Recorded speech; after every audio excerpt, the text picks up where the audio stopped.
hackathon, not counting Vibu, who's going to be joining us next week on Tuesday. So yeah, feel free to enjoy the show. I'm going to be correcting Josip's politically incorrect sentences that he always has. And yeah, stay tuned.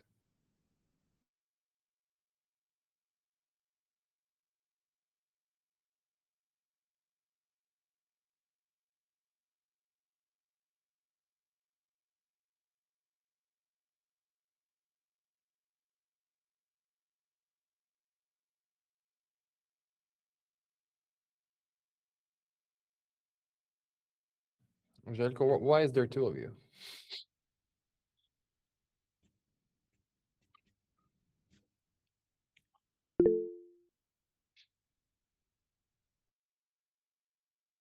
There's supposed to be three of you, or you're not properly being Serbian.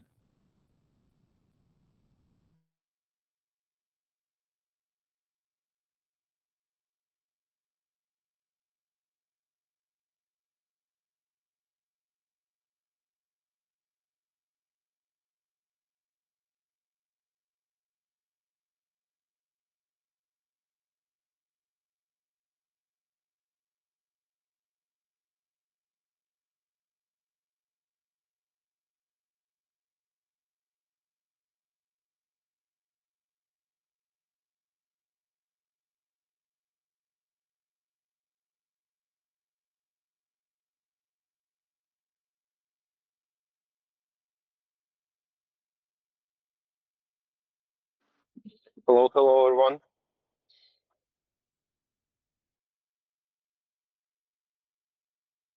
Hi. Oh, Hello. there he is, the bastard. I'm calling you on the phone. Yeah, I'm not answering because you're gay. Yeah, I expected as much. Or are these jokes not acceptable on this call, maybe? I don't think they turned on the recording yet, so we're fine. Yeah, there's mostly Balkans people. We appreciate the good racist jokes, so yeah, they're gonna tolerate. Okay, cool. Let's see. Am I missing anything? Nope. I think I'm good. Is my test? Is You're my good. microphone good? Mhm. Are my wipes correct? Never. Am I handsome? Never.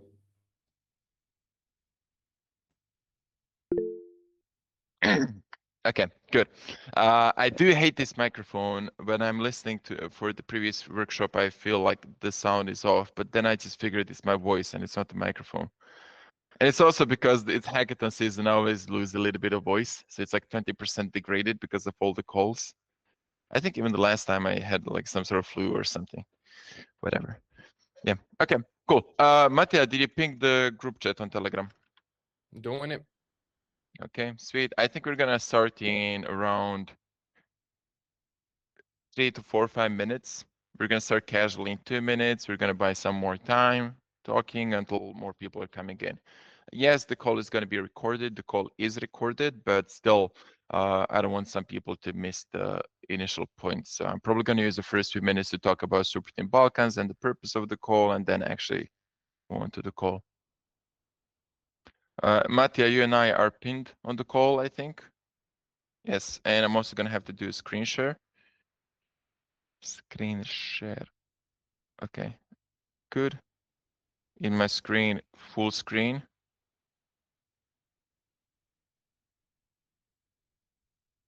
How'd that pin?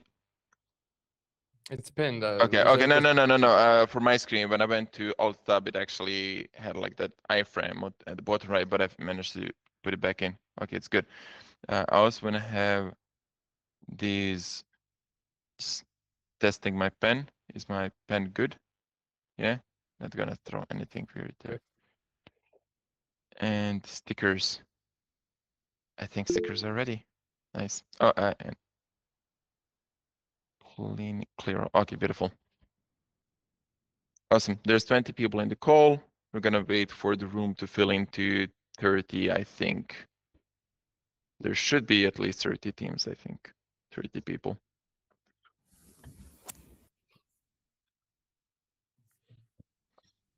Warning for Jeffrey to mute yourself, because we'll be Otherwise, you might spill something. Is anyone?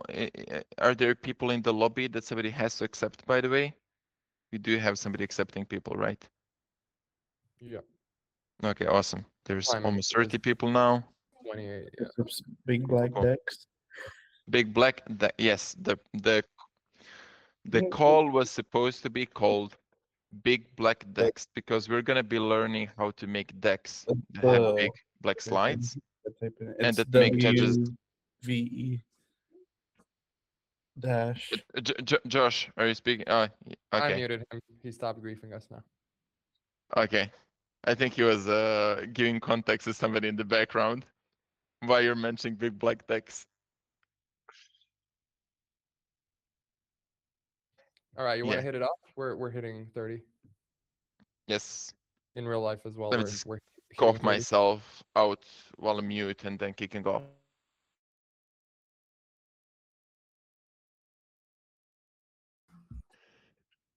I need the Super Team Polo.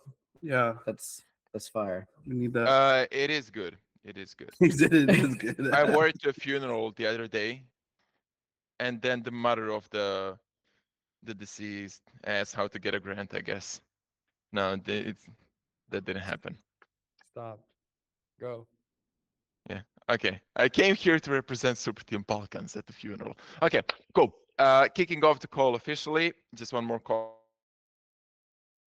Okay. So who am I? Who is hosting this call? What's the purpose? And then diving right into it. So I'm Josip Olarovic. I'm 29 years old still. Married with 4 kids. White, God-fearing Christian boy that lives in Croatia. I'm also a developer for the last 7 years and a founder on Solana. So I've been building some consumer startups. One of them, or both of them failed actually, but I just haven't announced the second death yet. The first one made $150,000 in revenue, but we still kind of killed it because we figured out that it's not going to scale. So my figure kind of boils down to being a technical founder, but also generalist, as I was also doing like the fundraising and marketing and everything else for my startup. So I tend to, I'm able to help other startups hands-on because I'm kind of going through the same thing you have. I also participated in Colosseums. I also failed them. I also won 2 of them and so forth.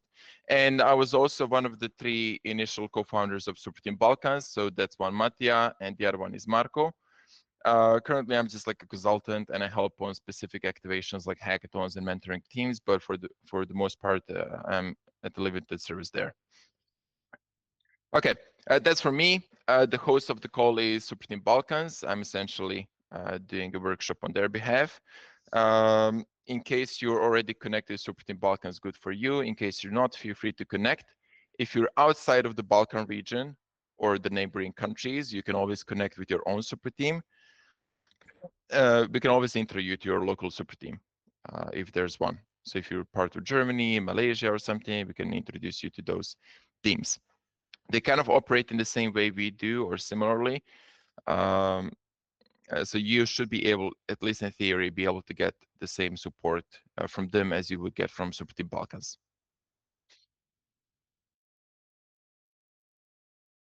Okay, for the call today, Colosseum startup competition is soon getting to the submission deadline. So in 2 to 3 weeks, if I'm not mistaken. And you're going to have to use the last couple of weeks to really nail down on your idea, figure out, fully define it, figure out the one-liner, blurb, and also the pitch deck for the submission, etc. So this call is meant to help you finalize all the details or work towards finalizing all those details to understand how to approach building a pitch deck. With that being said, the call is recorded for everyone in the room. Try not to walk around the house naked. Try to keep your microphone off, but even if you speak, we're going to mute you in an edit later, I hope, if it's something too random. Okay. Heads up before we go with the full lecture is Superteam Balkans is working with more than 50 teams right now. I'm personally helping probably like 100 teams. Superteam Balkans is at like 70 at the moment, I think. there's only 2 correct ways to communicate with us. So if you want to get some feedback on your pitch deck after this call, or you want to get connected, and the 2 correct ways are, you have to be like a Spartan and have laconic answers, like super short, maybe even witty and silly, but be very brief when you're making an ask and be very actionable. And the other approach is to speak ooga booga. So hi Josip, me Josh, me build spend,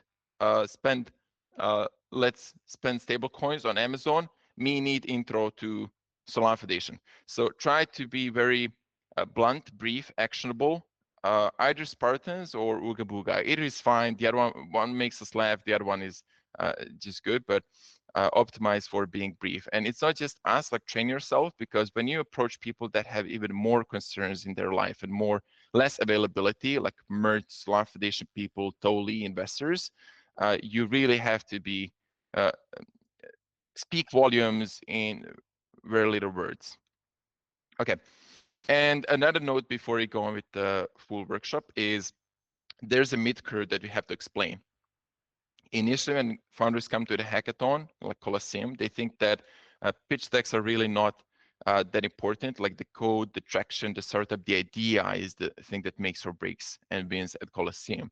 And then you evolve and figure out that, holy shit, like all of the winners have good decks. Like I need to tell a compelling story. And how did this team with no traction actually won a win at Colosseum? So you fall into temptation to think that pitch decks win hackathons, but the reality boils down back again to nobody cares about your pitch deck. Like literally, there's not a single person in the world that woke up today and said, oh God, I really want to see some awesome pitch decks today. I want to be won over by a specific early stage startup pitch deck. Nobody wants to see, like they're a necessary evil. Bad pitch decks can make you lose a competition, but good pitch decks will not make you win the competition. So they're just a tool necessary. They're a necessary evil. And you have to be fully aware that this whole talk, I'm going to role play as pitch decks are the #1 thing you have to do. But in reality, that's not the situation. But the main point, there's something behind the pitch deck that is super important, and that's a way for you to communicate with other people. So storytelling is soft skills in that regard. Okay, and the note there, good deck with bad traction on your startups can raise funds. Like it's hard, but it can raise funds. And similarly, bad pitch deck with good traction can also raise, but barely. But if you have both of them good, you can easily raise. If you have a compelling narrative with good traction to back you, that's like a thing that craves for investors to burn their money. Okay, as we go through for the following slides, we'll first have to focus on the one-liner and the blur before we actually go for the pitch deck. But there is also another thing where as you're preparing to make your pitch deck, there's specific tools you're gonna need to use. One is Google Docs. Why Google Docs? Let's say you have a blurb you want to share with us, or you want to apply for a Superteam Balkans grants. You want to communicate with us on a longer form text. Give us a Google Doc with the link as a commenter, because if you give us a Google Doc, we can easily make edits or highlight the words or copy that is wrong or something that you have questions about. It's a collaboration tool that makes it for us super easy to review your content, whether that's an application for Alliance Accelerator or something else. And similarly, Google Slides. If you give us a pitch deck in DocuSend and ask us for feedback, we're going to cry inside a little bit, because for DocuSend, DocuSend, we would have to screenshot the page and then give you the screenshot and explain what on this slide is bad. But if you give us like a tool like Figma, we can actually leave comments on a specific part of the slide. And similarly for Google Slides, it's tools that everyone can use. They're super simple and they're collaboration friendly. It gives us the ability to immediately give you feedback. If you make it hard for us to give you feedback, go back to the point of Ooga Booga and Spartans, we're gonna opt out of giving you feedback at all. Not because we're mean, but because you haven't made it easy for us to give you feedback. And the last tool that you're gonna need to use for Colosseum submission is Loom. Loom is a recording tool. You could upload a video there, just like you could to YouTube or Google Drive. There is one specific reason why Colosseum explicitly recommends Loom and why I love it. It's because Loom forces you to record your camera while pitching. So the way Loom works is it records your screen, and there's your avatar bubble in the bottom left corner, which is the ideal format for the deck. You want to see the person that's talking, and you also want to see the full screen. So Loom kind of forces you to do that. And also has some other features, like you can add captions later on, you can edit videos, there's like an AI summary. So Loom is specialized for recording, and it's officially recommended by Colosseum. And the secondary tool to upload your pitch submissions is YouTube. So you could do YouTube, but then you would have to manually add that like screen camera recording of yourself. A secondary note, I just want to kind of explain here because it seems silly to people at times. We need you to send us your decks like hosted on links. If we were downloading every project's links, we would have been hacked by now. So like, don't be surprised if look at Drift. Don't be surprised if we asked you to say Kim Jong-un is an asshole or something like that, because we really do have to. Yep. We're going to be pretty explicit about it. If you do something wrong, like don't be afraid to send us a message because you're thinking about how to format the message. Like do it, and it's going to be up to us as Superteam to provide you feedback.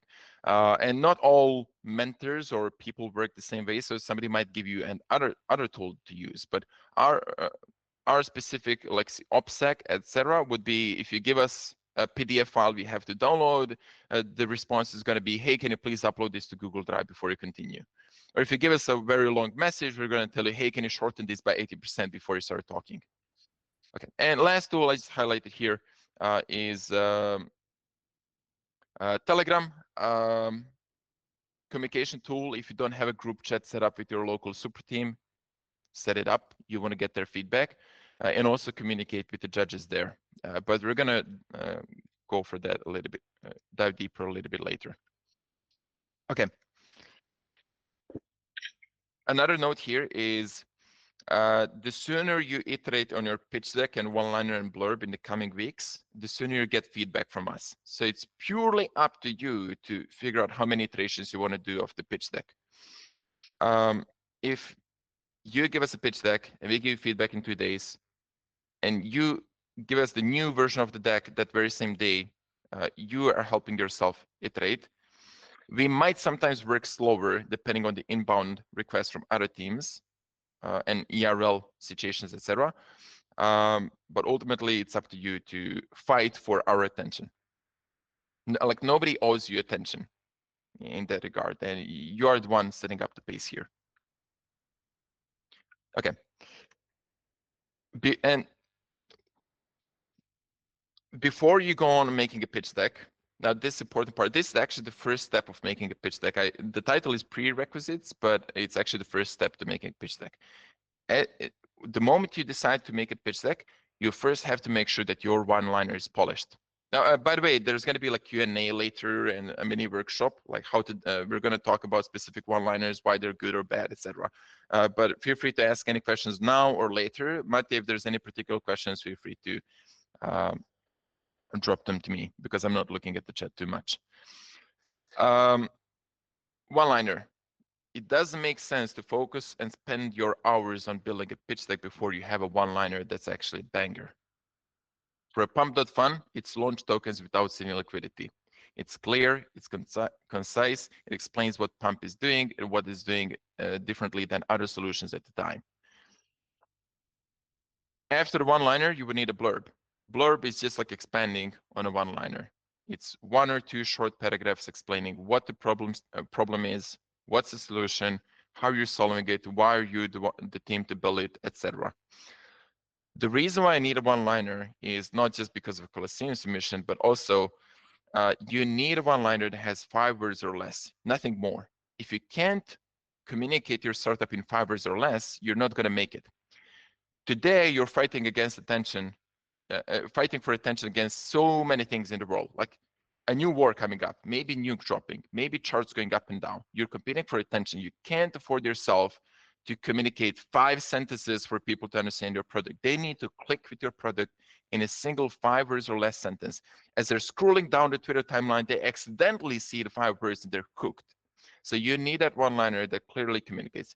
If your startup can't be boiled down to 5 words or less, either it's too complex and you lack focus and clarity, and you're never going to make it, or you just need to sit down and figure out a better approach. A good way to think about one-liners is that when you explain like your mother the whole idea of your startup, 5 minutes pitching to her, then tell her to explain your startup to her friends, and she's going to use the layman terms. Oh, he's building a thing where you can bet on outcomes on real-world events like prediction markets. So I try to talk to somebody that's normally not as understanding of the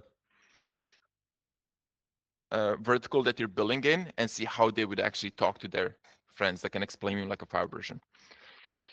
Normally, like for the last Colosseum, I said that the third thing you need before working on a pitch deck is X account, because we just want to see some activity there. But luckily, Colosseum and the whole industry has matured finally to be able to scrape down Twitter and not rely on it as a holy grail where you have to have a Twitter account to be a successful founder, because all of the users are not living on Twitter. Now we're talking about crypto, which is out of the bubble, and you can actually have users without having a Twitter account. So the other thing I would encourage you to do before the pitch deck, but it's not necessarily a must before the pitch deck, is a founder video.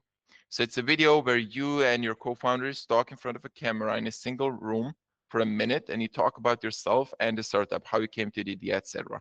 There's an example of DoorDash and how DoorDash applied to YC years back in the day. It's like a holy grail of founder videos. It's a thing that both YC and Alliance and Colosseum want to see in other founders. So if you just look at DoorDash video on YouTube, like DoorDash YC application, you're going to immediately understand what this video should be about. Okay. Pausing here for a moment in case there's like any questions, in case I'm speaking nonsense. Thumbs up if I'm good to go, continue. Okay, good. One-liner, just like to double down on it a bit. One-liner should be short, explicit, exciting, and truthful. 5 words or less. It's like it has to be 5 words or less. Some accelerators even actually give you like a character limit on how many words you can put on a one-liner. Like Alliance does it, I think Colosseum as well. 5 words or less. Don't even use words that are like co-joined by the dash in between. How do you call it? You get the point. Don't like consider 2 words as one because they're joined by the character in between. Like just 5 words or less, that's it. Your one-liner has to be explicit. It has to be non-ambiguous. Going back to pump one-liner, launch tokens without seeing liquidity. It's fully explicit. There's an example I heard today, a one-liner which says co-pilot for e-commerce. What does this one-liner mean? Is it for me as a consumer, I get my own like shopping co-pilot that helps me with all my e-commerce orders, or am I a shop owner that has a co-pilot that helps me make sales, or maybe something else? So co-pilot for e-commerce is not explicit enough. It's ambiguous. It has to be exciting. So exciting one could be that I've seen the last couple of days is tokenized dinosaurs. It's not a startup potentially that makes sense, but shit, like that's funny. Like we're tokenizing dinosaurs. The other one that I've seen a couple of weeks back, and we've all seen it probably, is Reddit for agents, like Maltbook or something. What was the title of this? So it went like fully viral, Reddit for agents. So those are examples of clear, explicit one-liners that are exciting. And the third part is like truthful.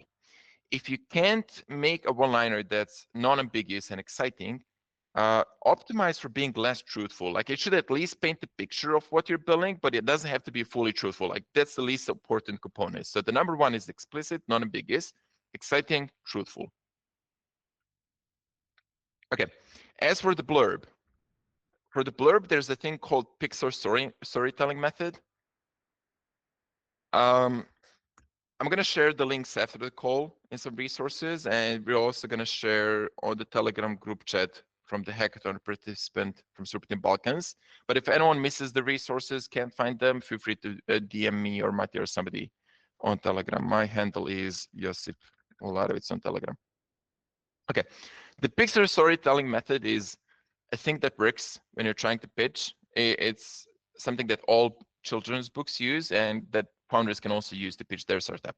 And it begins with giving the context of the world. So once upon a time, there was a kingdom far, far away, and it was ruled by and so forth. So you have to first have the context of the world to be able to put yourself in that position and understand what's happening there. And this world has to be exciting, right? It has dragons, it has everything there. Okay. And as you give the context of the world and you explain why it's exciting, something bad happens, like the Fire Nation attacked. Like there's a problem in the world that has to be fixed. It's a good world, but there's a problem that's like bugging everyone. And then the character rises, which is you, and you come with your sword of fire or water, and you like cut down the Fire Nation chief and so forth. So this whole kind of narrative goes through a specific emotional road as you're pitching. So you first start with something exciting, but you like lower the expectations. There's something bad with this market. And then again, you introduce a new character, you introduce how he fixes it. Maybe there's like some obstacles, but ultimately you want to really double down on your point where the story becomes so exciting and I'm so hooked and I have the full belief that this champion, like he won me over, this character. In the context of pitching, it's like talking about the problem and the world that you're building in. So one could be example of Spend, startup called Spend. They're on the call here. Is there's 10 trillion of volume in stable coins on Solana alone in 2026. We've seen a surge of 300% rise in stablecoin usage on Solana in this year alone. But, and now introduce an issue, like something is bad, but people don't have a clear way to spend their stablecoins. And then you further explain why it's bad. You have to opt into using a crypto credit card, but they're often geolocation specific, or you have the KYC. And then you introduce yourself and your solution and why your solution is better than all the other current solutions in the world. And if you really like double down with traction or something that explains why you're the right team to build this, like you really nail down the point. As in, we built a small MVP 2 months ago, and in this time we received 100 paying customers spending over $1,000 each on an order, yada, yada, yada. Or maybe if you don't have traction, maybe you have some credentials like we're ex-Meta, ex-Google, ex-Harvard alumni and so forth. Like try to find something that explains why your product is believable or why you understand this specific problem set. An example of Robinhood, to paint you the picture better, is investing in the stock market is an important way for consumers to build wealth. Yes, we agree. But current brokerages have high fees and make it complex to buy stocks. Okay, there's a problem. Even if you put like a number on it, as in current brokerages take 2% of fees on average or 10% fees on average. Then what you're building, we're making a mobile app that lets retail investors easily open an account and trade stocks without paying any commission. No commission, holy shit, I'm bought in. It's so low friction that we can open up stock investing to a whole new generation of investors. Okay, I'm sold. Our user base is growing at 10% a month, and we're managing over $1 billion in funds with yada, yada, yada. But on a link that I'm going to send you with the article on Pixar Storytelling, there's an example of Robinhood, Stripe, and a couple of others and how they could apply this method.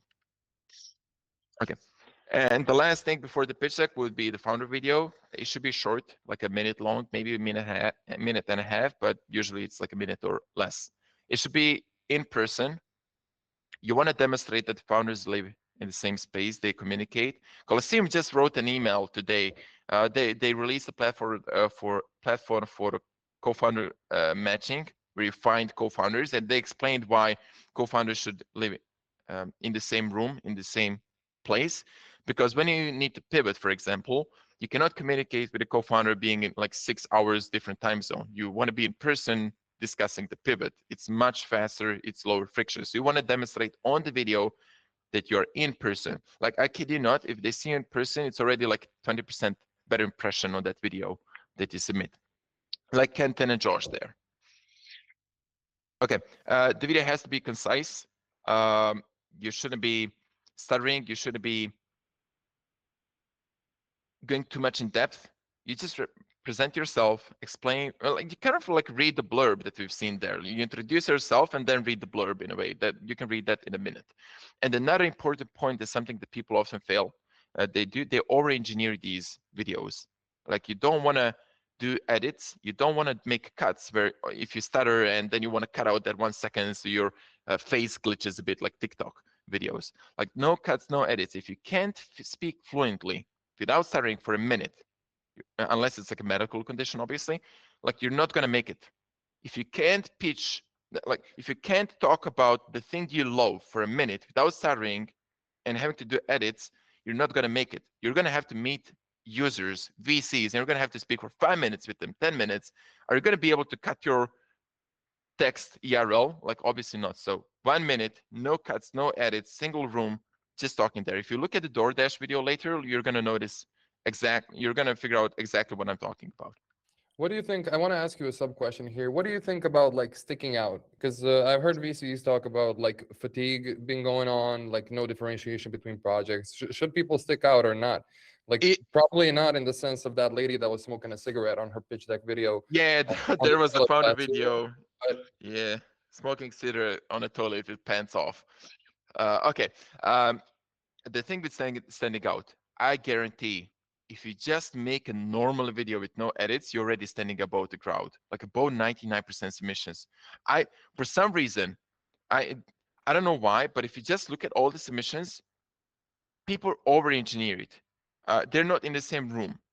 They make cuts. They look silly. They're not practiced. They haven't practiced their video sufficiently. So if you just like make a normal video, you already standing above the crowd, and that makes you stand out.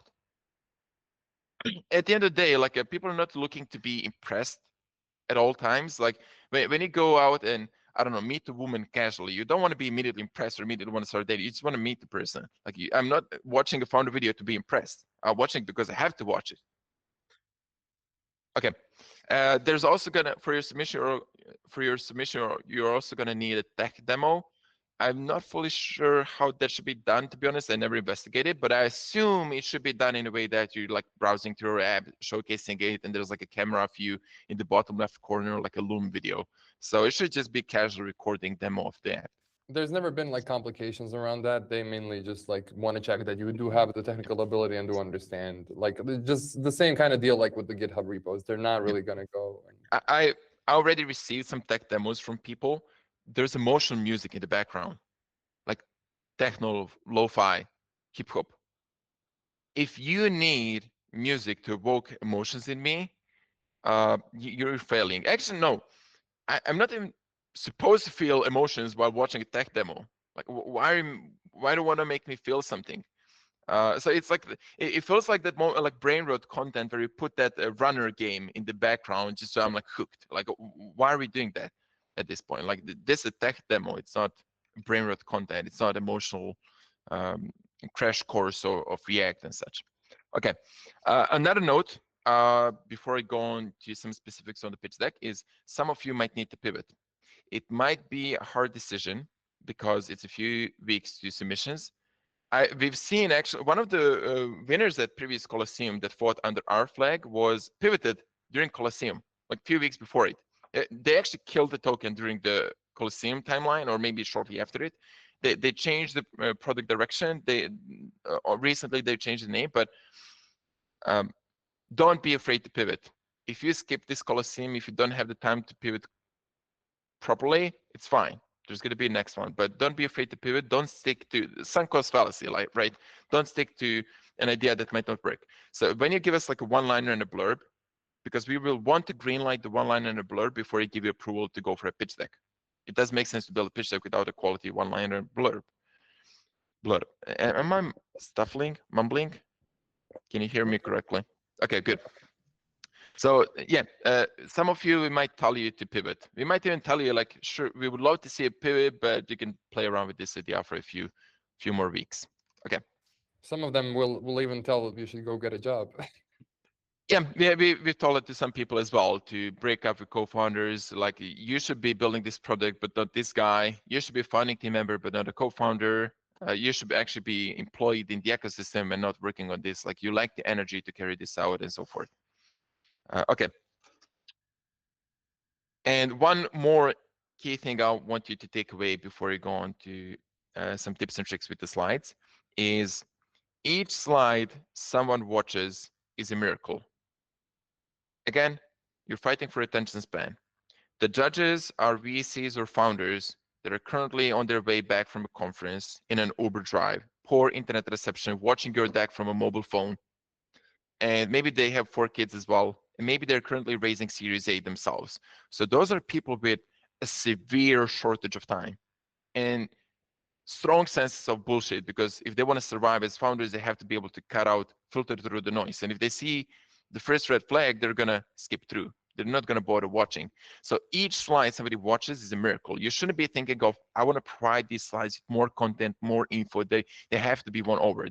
The logic is different. Like each word you put into the slides is additional risk of somebody not even reading the whole slide. If I give you an essay to read, I'm not going to read anything. But if I give you a single sentence, I will read it. So bear in mind that every slide you go through, the person goes through is a small blessing, is a miracle. Okay, when you're pitching, you have to pitch with passion. I might not be too passionate right now. You don't see it because I'm tired. There's like 20, 30 calls that I had this week, and I'm already pitching 3rd time this workshop and whatever. But you have to pitch with passion. You have to have fireworks there. You have to show that the thing you're building is, Adrian, I know you're going to do that. So the thing you're building, you're so excited about it. You want to talk about it over and over and over again. When you fall in love, you want to talk about this lady and brag to your friends and everything. You're just thinking of the lady. You have to be mad in love with what you're building, so in love that you still have the passion to talk about it on a pitch deck. So if you're like recording a video 2 a.m., and all with sleep deprived and like demoralized, like that's not gonna cut out. Somebody's gonna smell it. So you don't really have to pitch with passion because it's gonna consume other people. But if you pitch without passion, like it's an easy tell that this person is not excited about the problem statement or so forth. So you want to show passion. You want to have fireworks, and you want to have fireworks all the way up. Like imagine fireworks up your asshole, like all the way up, so much that you feel the fire inside and it's burning passionately. And when it pitch, so you're laughing. Exactly my point. Okay. I'm getting deja vu from last year. Don't take it too literally. Like there's a person in the call that won at the previous Colosseum, but the way they pitched so hard with so much passion that you can actually see the nerves. Yeah, that's Adrian. Okay, I didn't dox you, but he had like veins like stretching out from his head, like a lunatic. You don't have to be a lunatic, but you have to show some feelings, right? Laughs. Okay, method fireworks, and this guy really delivered. Yeah, it's like fireworks, literally and during the pitch. Okay, you have to pitch with structure. You don't use cookie cutter like boilerplate templates. The problem, the solution, the theme titles. I don't mean that structure, but the story has to have a structure. You don't like randomly jump from one point to another. It has to be a story that has a beginning and an end. You can follow it. It's not cut out from a slide to a slide, like one slide, second slide, third slide. It's like fluent. And you have to pitch with knowledge. In order to keep judges hooked onto a pitch, you have to demonstrate knowledge. You have to teach them something new, some numbers they haven't heard of. You have to teach them something new about an industry they haven't heard about before. Why isn't Web3 gaming working? Why it hasn't worked so far? Teach me. Why is the right moment for stablecoins now? 2 trillions in volume last week alone on Solana. What? Mind blown. So try to have those 1, 2, 3 simple moments where the judge is gonna stick around because it feels like they're learning something. And that's a strong reason for me to actually keep reading. It's like when I read Reddit posts, it's because it's an interesting thing and I'm learning something new. Okay, so passionate, structured, and with knowledge. Otherwise, why would I listen to you if I don't learn anything new? You're just repeating what I already know. Like, why would your startup succeed if you don't have any unique insights that I'm gonna learn about? Like, obviously, if you're building in the same vertical, maybe we have this same unique insight, so I can know it. But generally speaking, majority of judges should learn something new when you're looking at your deck. Even like the tiny things. Okay. And for the last part of the workshop, it's gonna be like the don'ts of the pitch deck, like what you shouldn't do. There's gonna be a couple of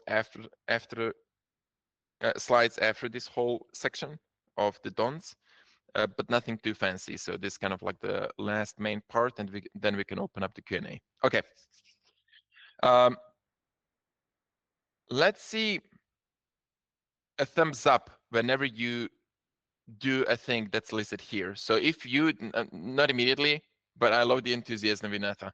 Okay, so if you do this bullet point on your pitch deck now, or like a previous pitch deck, do a thumbs up. We want to see how many people are failing at this, or if there are any people failing at it. Okay, number one thing, don't specify the problem as a lack of solution. Like the problem should be a want, like a desire or a need or an actual problem. For example, I want something. Why? Because when people want something, they're ready to pay for it. When they need something, when it's an actual problem, when they're losing money on it, it's they're paying for it. But if you define the problem as a lack of solution, you tell me nothing. So here's the thing, and then we're gonna ask for thumbs up. Let's say that here's how it would be wrong. My city lacks parking lots. Solution, let's build parking lots. It's a circular definition. You say we're missing parking lots, let's build them. In the same way, you could say my city is missing dragons. Solution, let's get dragons here. Like you can just make anything up with that definition. Instead, what you want to do is you want to say citizens in my city want to be able to park within 5 minutes of walk from their home. Now we know that they're willing to pay for it because if they want to have that premium feeling, or we know that there's an actual need to build parking lots that people might even be willing to pay for, like a subscription. They want to walk less than 5 minutes from their home. Okay, you could, when you say like there's no parking lots, it could be true, but we don't know if people are willing to pay for it. Like maybe we should build parking lots, but as like a public good, free parkings, what missing, whatever. Like people want to be able to park cars within 5 minutes of walk from their home. That's a problem statement. Okay, does anyone else have a problem statement that's like a lack of something? Nobody? It's a hard thing to admit in front of 40 people on the call, but I'm One sure there's good example is something that people often do. There's no unified liquidity for prediction markets. There is no unified API. You shouldn't say there's no unified API. You should say that people want to access prediction markets with maximal liquidity, etc. Okay. Lack of quantum proof on-chain tech. Exactly. You should say quantum tech is approaching escapable, like approaching reality. 90% software is at risk. Now we know that people are willing to pay for quantum computing protection because 90% software is at risk. But if you say there's no quantum computing protection, it doesn't tell me anything. No wallet-to-wallet chat. Yeah, exactly. So people want to be able to communicate with other wallets. That's a good one. Okay, don't make up numbers. Cite your sources. I'm not going to ask for thumbs up on this one. But just like this problem is becoming more and more often with the age of AI, because you just ask the AI, give me some numbers, and it just makes up whatever. 20,000 tweets in 2025 talking about this problem. And how did you came to this? Can you give me like 10 examples of these tweets? No, sorry, API limits. Like don't like do your homework. Like you can make up numbers for the purpose of like drafting the pitch deck, but as you actually go to pitching, you have to really do due diligence on the numbers. Grok, is this true? Exactly. Okay. Don't use more than 300 words and take more than 3 minutes of pitching. Even if the rules allow you to pitch more than 3 minutes, I still encourage you not to. Like nobody's listening for more than 3 minutes. Out of 40 people in this, ideally, 2 yeah, minutes too ideally. Like yeah, like imagine this scenario. You ask somebody a question like a brief one, and they're talking for 5 minutes, and you're just waiting for them to stop talking because, God, why did they even ask this question? That person that's listening is a judge looking at your pitch deck. Like, I haven't even asked for this pitch deck, damn it, and I'm listening for 5 minutes. Like, it becomes so boring. You just, at some point, you lose focus, and you're just waiting for this guy to complete. But here, you even have a pause button, so you can just quit, so you don't have to wait for the full 5 minutes. But why make something that lasts longer than 3 minutes when people won't even, in reality, won't even listen to more than 2 minutes? Okay. Does anyone has those decks which have more than, did anyone submit on the previous Colosseum with more than 3 minutes? Yeah, we're not judging you. There's a couple of winners that had like 6, 7, 8 minute pitches. Unruggable won Colosseum. Their pitch, maybe not on this hackathon, but the previous one was like 7 minutes, 6 minutes. And it was like fast forward on 1.5 speed, like it's way too long. So again, that's an example where pitch deck doesn't necessarily define a winner because they had other things to show for. But damn it, just don't do that. Oh yeah, Adrian sent like a 3 minutes and 10 seconds, and I told him to do it again. Good. Reflect was 7 minutes. Screw them as well. Okay. Don't use buzzwords. Future of finance, revolutionizing token launches, prediction markets. Damn it, we're all revolutionizing, disrupting the industry. So if anyone's using those buzzwords, let me hear some thumbs up if you have it in your current pitch deck or used it recently. Yeah, screw it. Don't do it. Those words reduce value of your deck. What's your opinion on bigger amount of smaller slides? Yeah, sure, do that. There is an issue with too many slides, as in if somebody is actually seeing your slides, like 50 of them, they might be intimidated. But if those are like simple animation cuts and it's actually in reality 10 slides, you could do it. The good part about Colosseum is that judges would, if I'm not mistaken, they would be looking at your video deck, so they wouldn't actually notice 50 under the hood. They would only see what you show them on the screen. But yes, like smaller slides, obviously. What's your opinion on 50 slide pitches just running through video? Oh, yeah, I just said it. 50 if it's actual 10 slides, but each one has like 5 clicks like animations. I would still wonder why you have 5 animations per slide, but as long as it's like 10 slides, it should be fine. Don't add fluff, music, videos, GIFs, memes, even maybe me. Actually, let's forget it. Memes are fine, but GIFs, videos, like things that are moving, music. Let's hear a thumbs up. Don't do that. Just there's no reason to do it.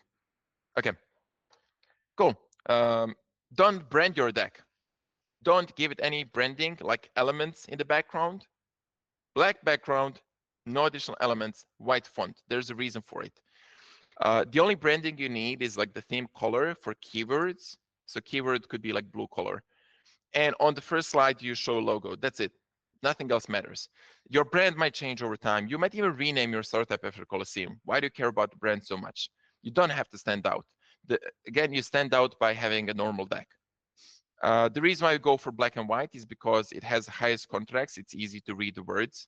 Otherwise, when you go for like a themed deck, you have like a blue background with light blue text on front. So you can't even read it when you're on your phone and you have poor internet connection. Like make it easy for me to read. And black background or white text can be read even if there's like lightning, sunshine going directly into my screen.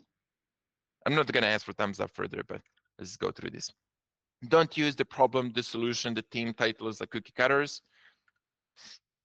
Don't do text heavy slides more than, I don't know, 20 words probably. There is no reason to. Like if you just go through my deck right now, like this is it. Bam. Why do you need more than this? It's easy to follow. Obviously, like this is an exception. You think we should put like Kenton's deck somewhere public? The Kenton's pitch? Yeah, we can add it in the resources later. Kenton had, honestly, like last year's pen pitch is my favorite pitch we've had. It's really, really good. Yeah, Why are there's they always glazing- why are one. they glazing on that? I agree with this, David. You could do it. Yeah, there's always maybe 1 or 2 slides where you have to be text heavy, like the team slide where you have to explain your work experience and previous positions and exits and whatnot. Like that's fine. but at least the first 10 slides, like, damn it, but don't use too many words. Like, nobody's reading them. I think I forgot one keynote. Nope, we're still good. Okay, don't use headphones. This is ugly on a video. Don't do it. Use AirPods like normal human beings. If you don't have the money, sorry. If you got a grant from Superteam Balkans, invest into a new studio gear, like the headphones, like earbuds, maybe better camera, so it's not like this shitty one. $100, $300, $500, but it's just better impression. And this looks silly. You wanna feel like you're talking to a person in a cafe, like he's next to you, and this is not it. Yeah, if you wanna buy a new headset with stable coins, you can use spend.shop. Spend.shop to buy with stable coins. Okay, don't use animations besides the basic slide appearance. Like, don't do transitions, they're like sexy and all. Nobody needs that. Just like, bam, appeared, that's it. Don't have anyone pitch other than yourself. Don't use an AI service to narrate. Don't pay somebody to narrate for you. Don't have a team member pitch instead of you. Like, only co-founders can pitch, one of them, not more than one. There's no need for more than one. So only co-founders should pitch. If you can't pitch, again, you're not gonna make it, sorry. Opinion We on how gotta- much meme fixation on decks should be done, 20 to 50%, like stickers and punchlines. Almost none. Like, again, nobody's looking at the decks to be with the idea of having laughs. Like that. What do you That's think not. about the Banana Zone guys? What's your Oh, opinion those there? are silly. Like, that's an example of a really good and insane branding. Like, Banana Zone guys have an app where you can trade perps, like a gamified trading perps, but they have like banana theme, and they're actually in banana suits.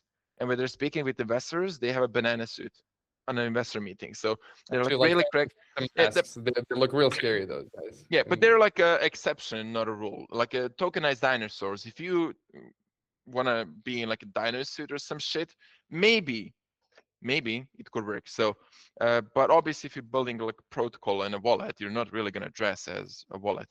If so your don't- if your main like weapon that you have is that you're chronically insane, like the Banana Zone or the Jurassic Finance guys, then you probably know that already, but you likely are not one of those. Yeah, and they're essentially game in a way. So for games and board games, video games, etc., you kind of do need some sort of branding and storytelling in that regard. Okay, don't yeah, and do like all sorts of sounds during the pitch. Practice. Don't cut the video. Again, you really have to pitch in 2-3 minutes straight without cutting. If you can't pitch for 2 minutes straight without stuttering, yellow flag at minimum. Don't record without full screen and Loom configured correctly. Some people screen record in a way that their browser is not like full screen, so I can see their tabs and 18+ content or whatever. I don't really need to see that. Some people record full screen, but then they edit the videos so there's like paddings around like cute elements. Like, there's no need for it. Again, bear in mind that most of the judges would actually be looking at your deck on mobile screens. Like, if you add padding, you already lost like a lot of value here. So don't like just full screen. Don't edit the video in any way. Don't use complex words. If there's the same or similar word that conveys the same meaning, opt into the simple word, because if there's like an alternative to perps, like options, I don't know, maybe like use a word that more people are familiar with. Okay. Don't reuse your previous decks. I encourage you to, if you had some decks in the past that you worked on, just scratch it all, start with a big black deck and just like one white text on it. That's it. Also capitalize all the text, by the way, on the slides. Like, don't lowercase stuff. What's your opinion? We usually get asked that, like different decks for different venues, for like one for VCs, one for Colosseum, one for. Usually I would say sure, adapt for multiple venues, like one for creators, one for whatever. But if you make it so simple, you dump it down, ooga booga pitch deck. It's so simple that it works for everyone at that point. Like Spend doesn't really have to make one for, I don't know, business partnerships and for a pitch for Colosseum and for investors, because their deck is, when you see it in resources later, or maybe I'm going to screen share it, like it's so dumb that everyone can understand it. The only exception is if you're pitching to users in a way, like businesses that you want to win over, like you're going to present the features, etc. You're not going to pitch them the vision of your startup, like you just pitch the features. But specifically in the context of like accelerators and VCs and startup competitions, like a single deck. Yeah, Cool. B2B pitch is something else. That's like a, okay. Another note, don't take advice from multiple mentors. You might have local super team, or maybe you're from another super team. Maybe you have some judge that's your mentor. You can take feedback from them. You can collect feedback from multiple judges, but ultimately one of them should be the one that you always fall back to. Why? If you have two of them, reviewing pitch decks is, sorry, people have opinions over pitch decks and how they should be structured, just like they have opinions of how a beautiful lady looks like, right? So we can all collectively notice a beautiful lady on the street, right? But I love a blonde and this guy loves a brunette. So collectively, we agree that there's like a standard of beauty there. We can all agree that this lady is beauty. But to me, like true beauty is a blonde. And if you take advice from multiple mentors, you're not really going to know who to date. You're going to try to color your lady so one hair, part of the hair is like blonde and the other one is brunette or something. You're going to make a Frankenstein out of your pitch deck if you collect feedback from two different sources. So you can take feedback, but bear in mind, do not fall into temptation to please everyone. Don't try to please multiple mentors. Okay, don't abuse their Calendly. If you're in talks with us, try to respect it. There's too many teams. If you can resolve something with text, do it through text. It's going to help us. But obviously, if there's a need for a call, do it. Don't procrastinate. Don't forget to smile. At the end of the day, you're building something you love. Even if pitching is not something you love doing, you love working on the startup, and pitching is one part of it.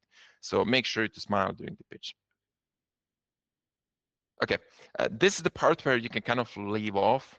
There's still going to be some casual talks and plus some questions and Q&A, whatever. But thanks everyone for listening up to this point. All right. We have our community call, which I'm going to be hosting on X in 6 minutes. Until then, we can take some questions if you guys got questions. I'm probably going to stick around for more than 6 minutes in case somebody has specific questions. I want to screen share one-liners. Like I want to show, we collected 50 one-liners from the teams participating on Colosseum. And I want to give you one-liners and give me a thumbs up if you understand them. Maybe that. Okay. Quick note before we go for one-liners. Internal demo day. So we actually have the date, but I forgot it.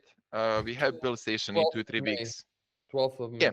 So if you want to join us at Build Station Belgrade, there's going to be $10,000 in prizes for those that come and compete and win, obviously. If something is stopping you, like money, funds, or availability, etc., feel free to ping us. Hey, we would love to join, but we lack the funds. We would love to have our trip compensated if you can make it happen. We don't guarantee we're going to be able to do it, but we at least want to know why people are not coming. So you can organize, maybe next time we're going to have a separate budget for sponsoring trips. Just a little spice on that, like why people should come. The community is amazing. The like started as a very vibrant kind of base for us, but other than that, we're gonna have like live pitch competitions with prizes. We're of course gonna have the demo day on the 12th. The reason it's on the 12th is because the Colosseum submission date is on the 11th of May, so we don't want to bother you guys before you actually submit your project. Then day after that, we're gonna have the local track with 10,000 in prizes. Yeah, by the way, to just like finalize the point on the pitch decks, I haven't really demonstrated what a good pitch deck looks like because ultimately it doesn't really matter. Like you're building your own deck. The thing that actually matters is not doing the mistakes that you could do, as in the don'ts are the thing that actually matters. This thing. As long as you don't do the red flags, you just made a normal pitch deck and that's it. It works. But also I made an article on Twitter in case you haven't read it. It has so I shared it on Google Meets.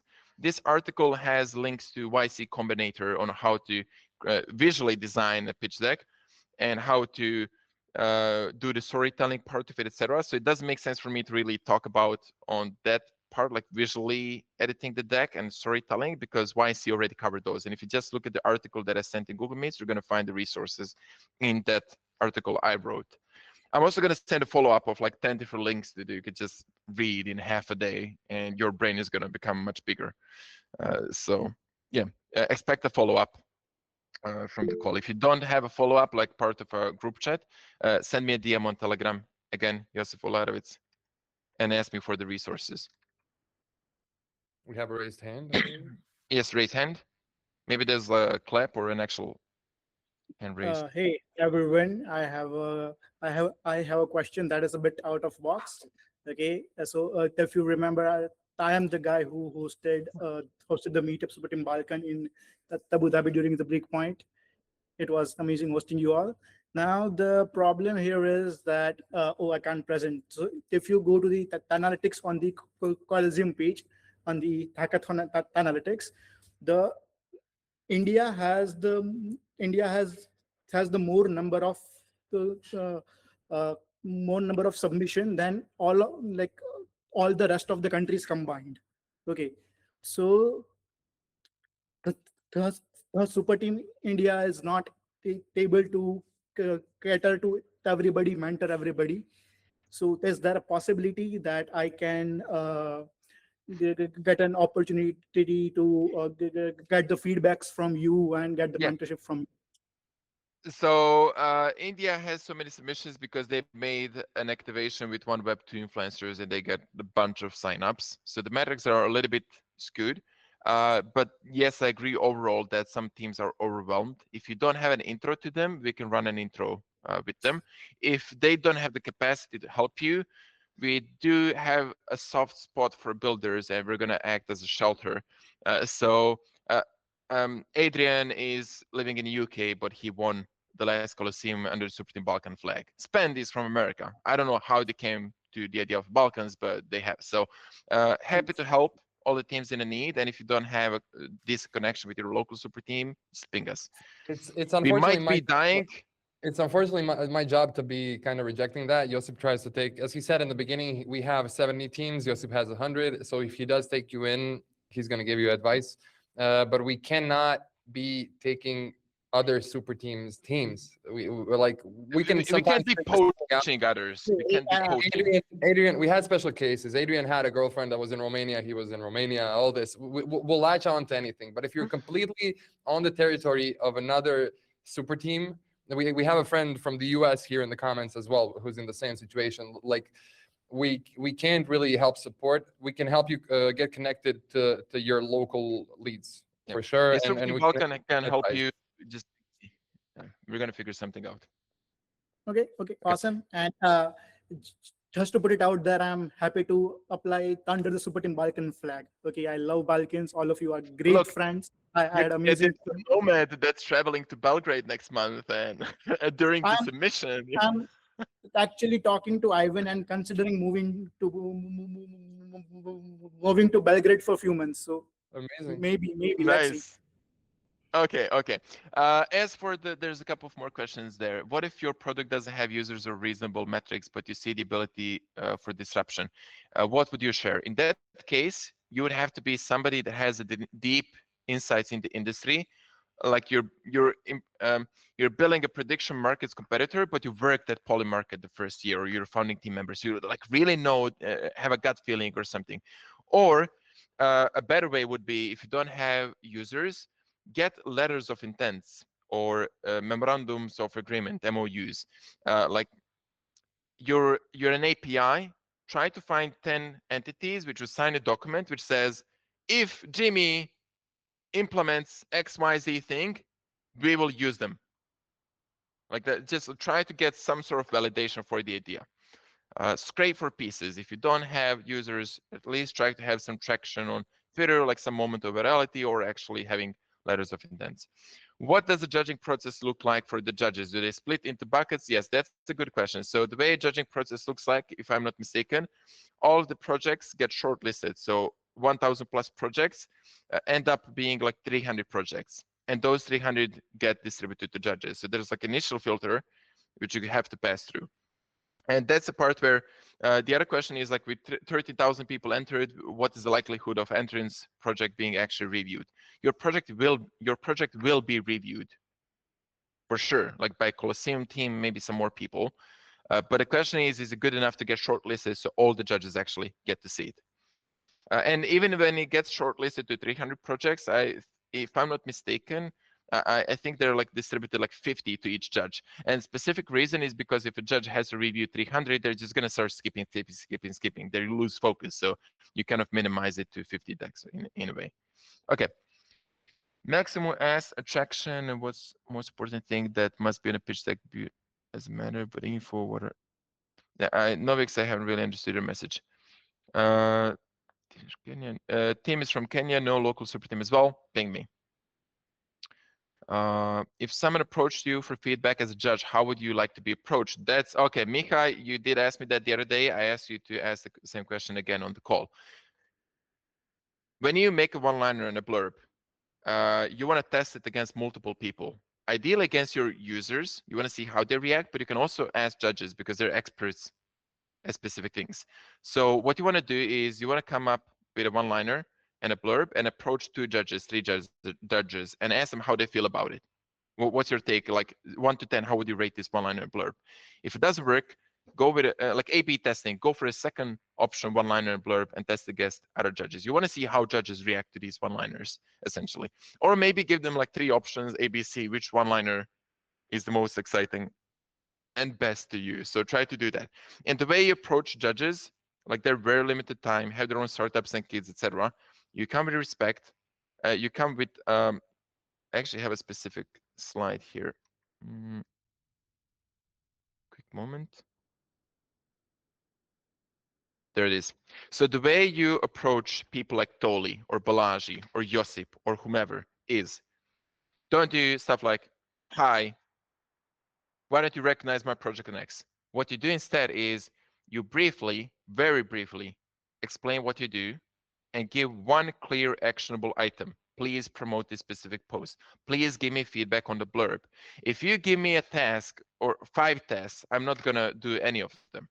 If you give me a task that's hard to execute, I'm not gonna pay attention to it.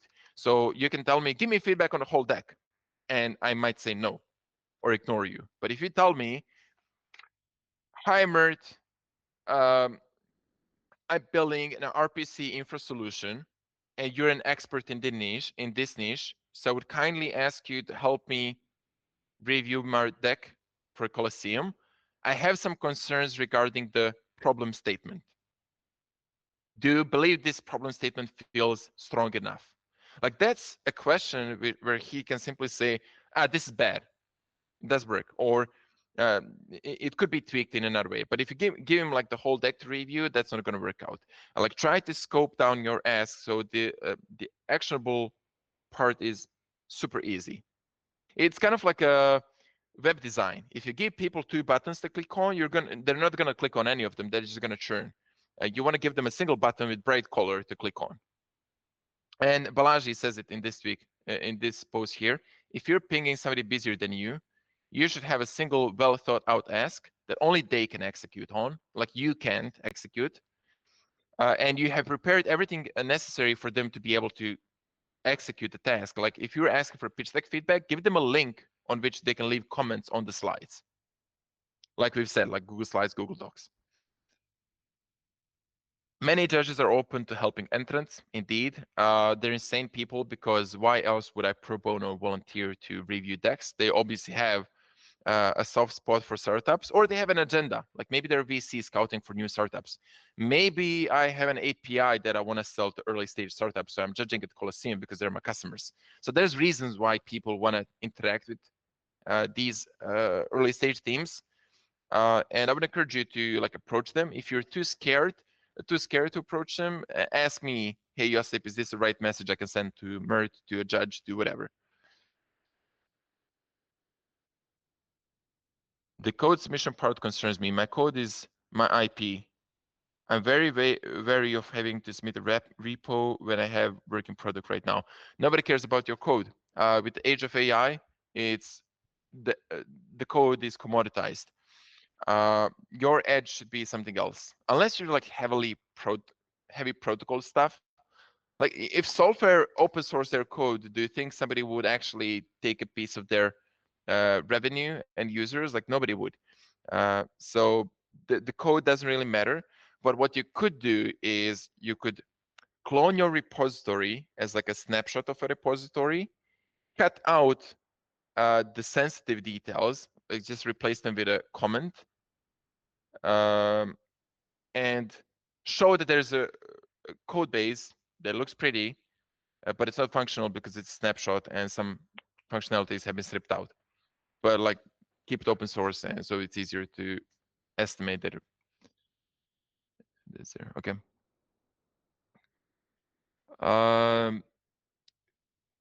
Yeah. Hi, Jeffrey. But jeez. Okay. Other things. I'm gonna go turn on some one-liners, and you can help me figure out if they're good or bad. Present something else.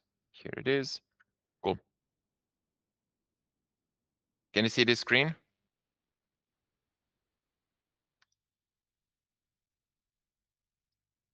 Okay, cool.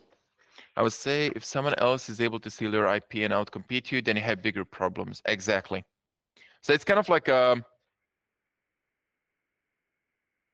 people thinking somebody will there I go again with relationships, but it's like somebody being jealous and thinking that somebody's going to steal my girlfriend if she's, I don't know, dressing sexy or goes out.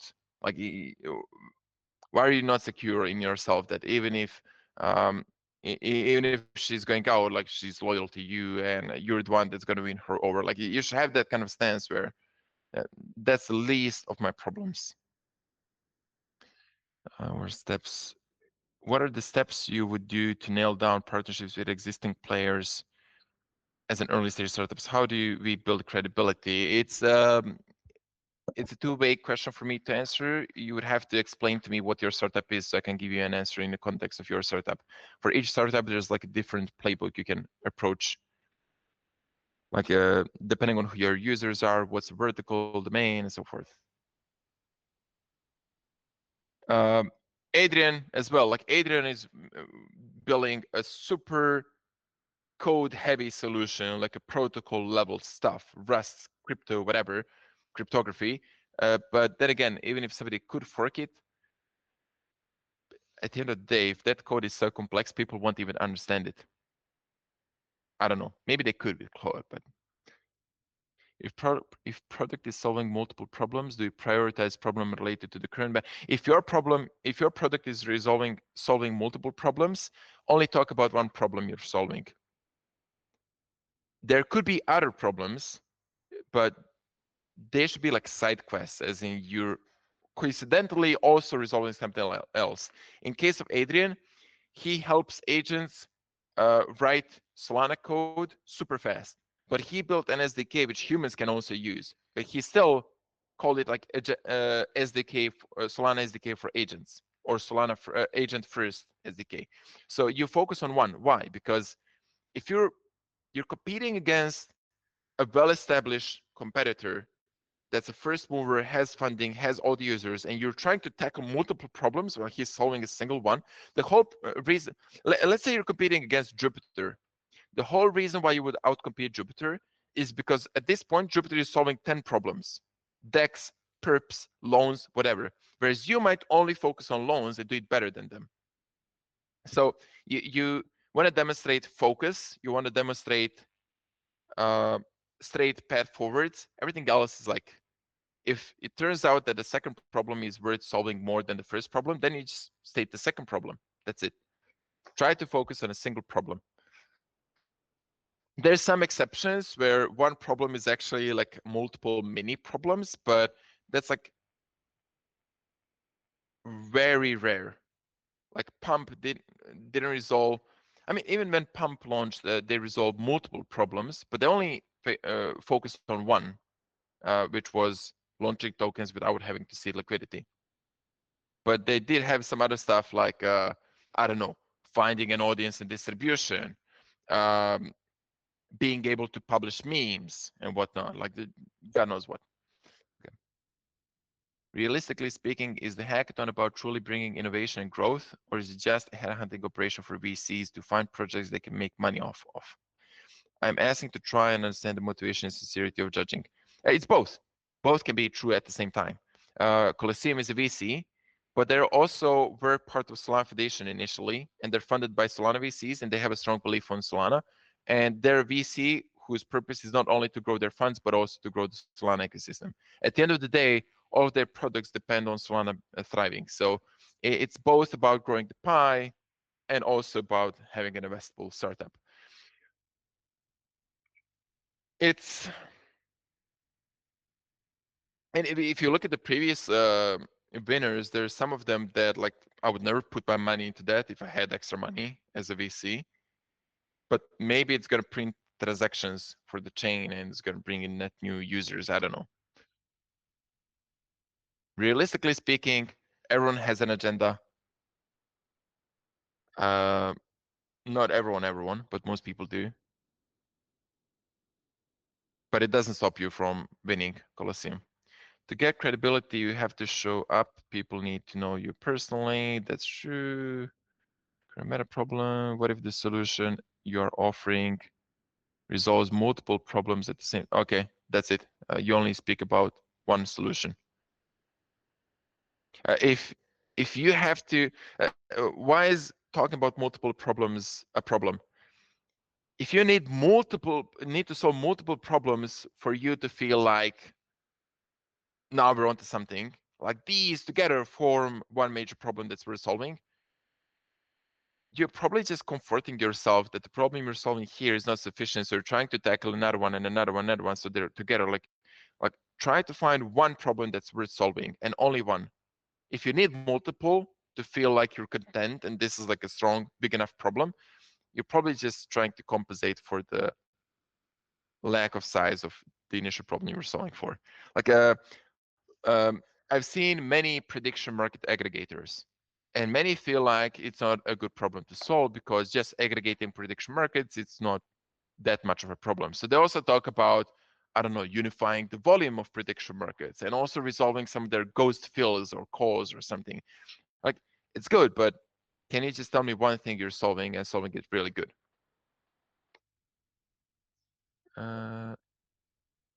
I'm building safest wallet on Solana. One line would be it has quantum-proof wallets, but it also solves problems related to privacy, private key encryption level, etc.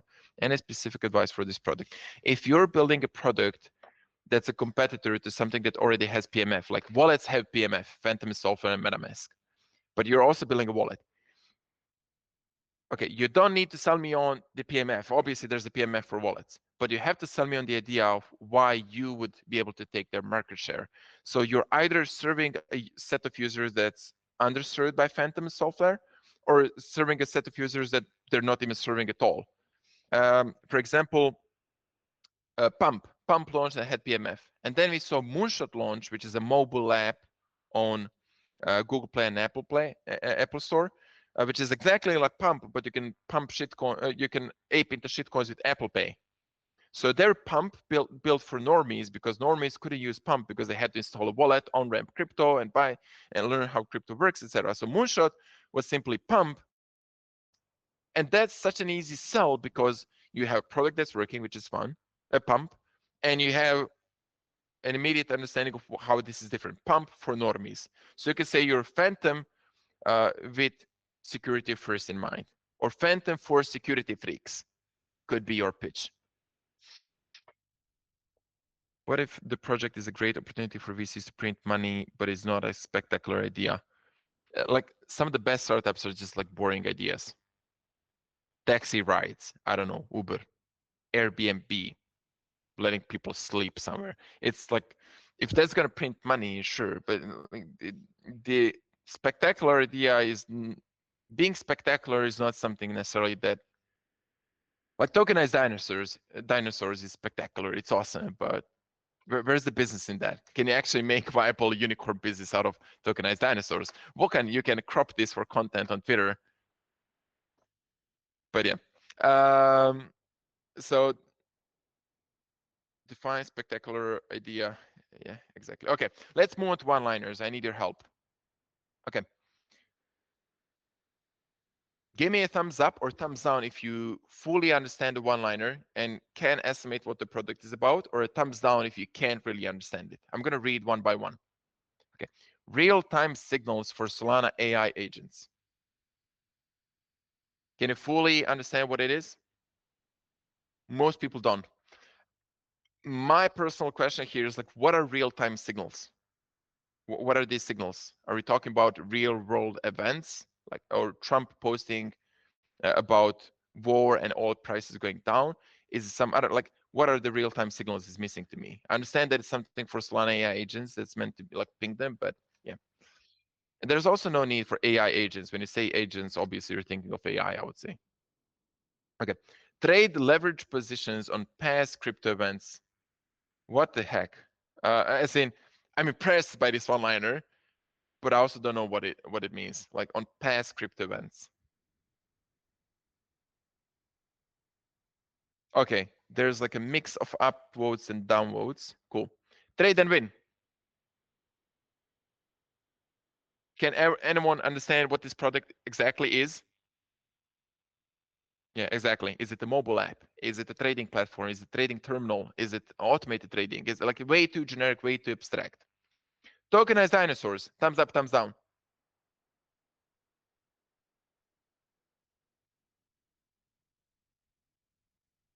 It's clear. It's clear. Like with tokenized dinosaurs, there could be some questions, concerns. How does this actually work? What are the are we talking about like live fossils? A better one could be tokenized dinosaur fossils, for example, or tokenized or fractional ownership of dinosaur fossils. But it's kind of there. Like most people understand it. Quantum proof Solana wallet. That is a good. Okay, let's hear thumbs up or down on quantum proof Solana wallet. Do you prove that one liner or not? Okay. Yes and no. People initially gave a thumbs up, thinking. Okay, I would say that it's clear what it is, but it kind of lacks the moment where it convinces me that it makes sense building.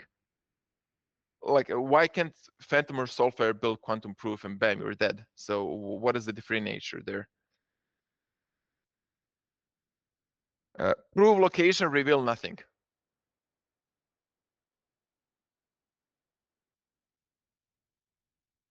Do you understand what it is?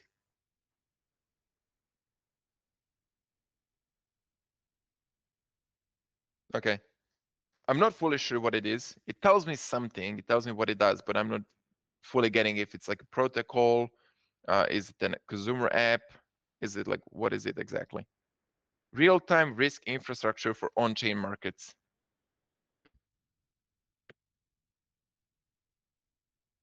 To me, this is relatively fine, but it's too many words, so I would like immediately disqualify it. Like, could you actually explain this in 5 words or less? One good approach to one-liners is if you use an existing product and just add it for nature, like Reddit for agents, because everyone knows what Reddit is. Like, it's no-brainer. Pump for normies, Phantom for security freaks. That's one approach. Turning digital.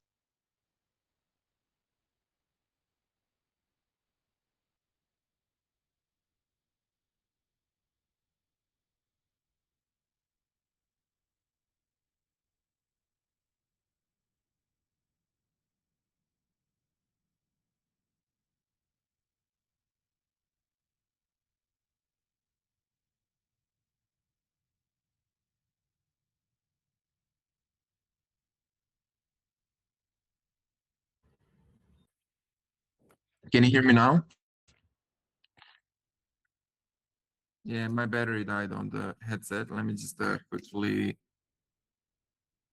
Okay, cool. Awesome. So thumbs up or thumbs down on turning digital content into assets. People really vibe with this one. Jesus, I would personally say no. Oh, this one is better? Oh man. I'm crying inside now because we just had a whole thing with the poor audio.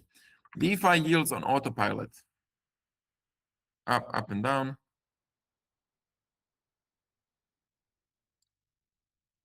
Helping publishers identify and label AI and human songs.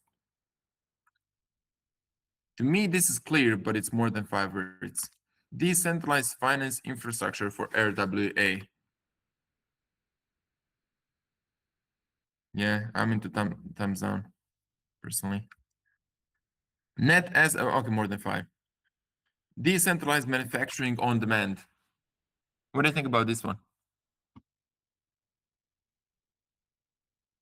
I dislike it because they use a word which is too vague, like manufacturing. What does that represent? They could have said decentralized 3D printers.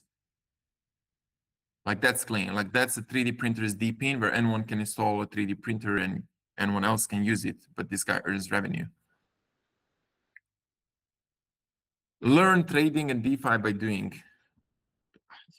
Yeah, this one is okay, but it's just like boring, as in it's not exciting really. Fandom engineered into franchise revenue. It's buzzworthy. AI chess app. Sure. It's kind of basic. It explains what it is, but launch a store with ready-to-play supply chain. More than 5 words, disqualified. How is gambling but fair for on-chain casual competitive? Gambling but fair. What are you referring to here? Abhairajishin. Sorry, I don't know how to pronounce your name. It's not on the list. Gorkets is a game on Play Solana. I can connect you with Gorkets if you need them. Physical open close self-funding on Solana. Physical open close self-funding on Solana. It makes me ask some questions. I feel like it's lacking some messaging. Agentic gaming on Solana. A little bit boring. Convert market movement into yield. What about this one? Thumbs up and down.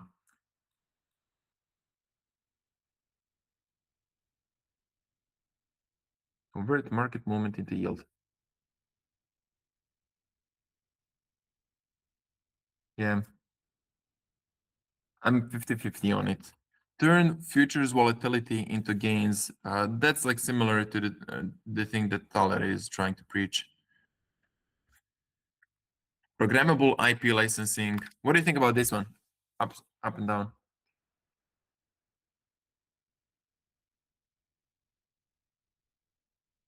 I feel like this is one of the things where if you know what programmable IP means, you're going to immediately click with it. If you don't, it's like, what the heck is this? What do you think about story protocol on Solana? Would you understand that one? Do you know what story protocol is?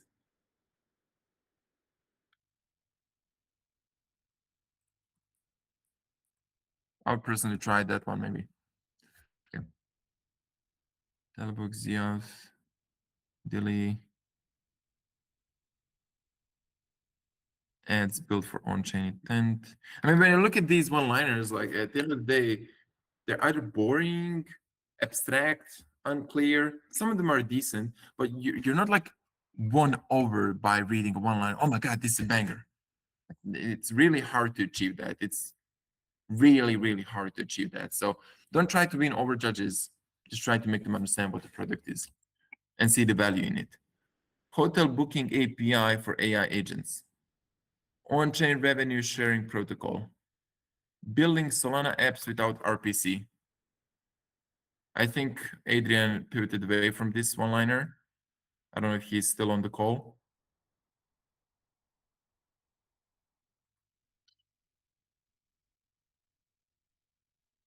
Play games, get paid. What do you think about this one? I don't know if Micha is already still on the call.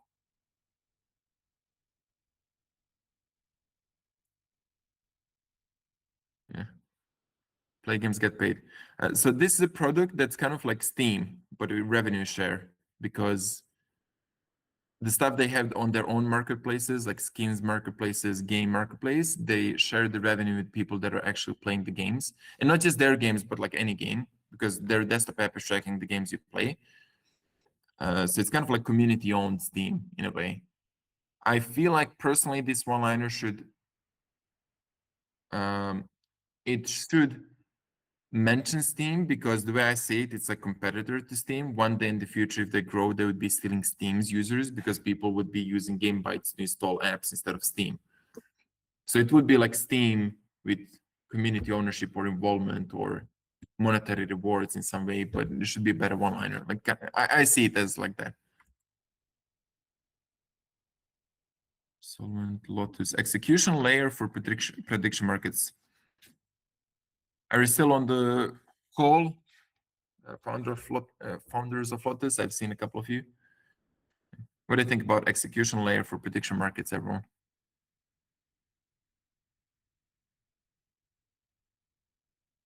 I personally don't know what execution layer is supposed to represent, or if there is one. Like, so you're building a product which prediction markets would use to execute some stuff. That's the way I read it. In reality, I know the context is you're approaching consumers, but this reads as if your users are prediction markets, not the retail. I might be wrong here. I don't know if anyone else agrees. Next generation of commerce. Thank you. I'm immediately sold on it.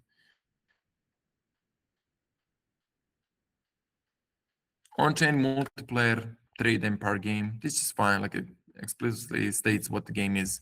If you told me like Age of Empires on-chain, that would even be better, because I could visualize Age of Empires, Civilization 4 on-chain.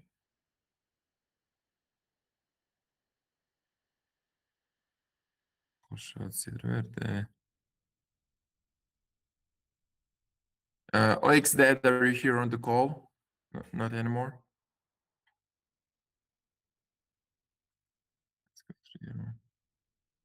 Stack community. What about this one? Thumbs up or down? Buy anything with stablecoins.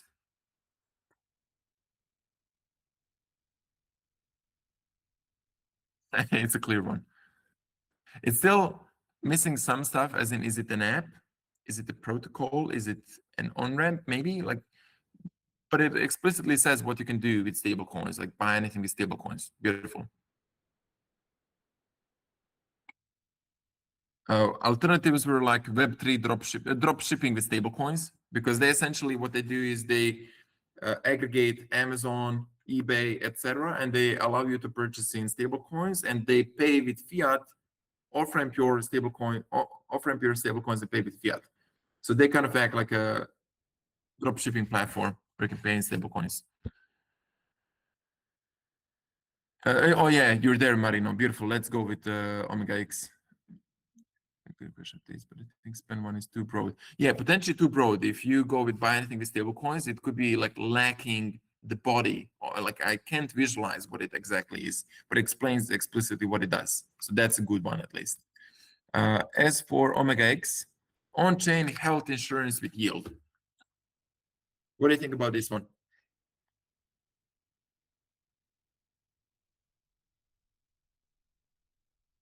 Thumbs up or down? On-chain health insurance with yield.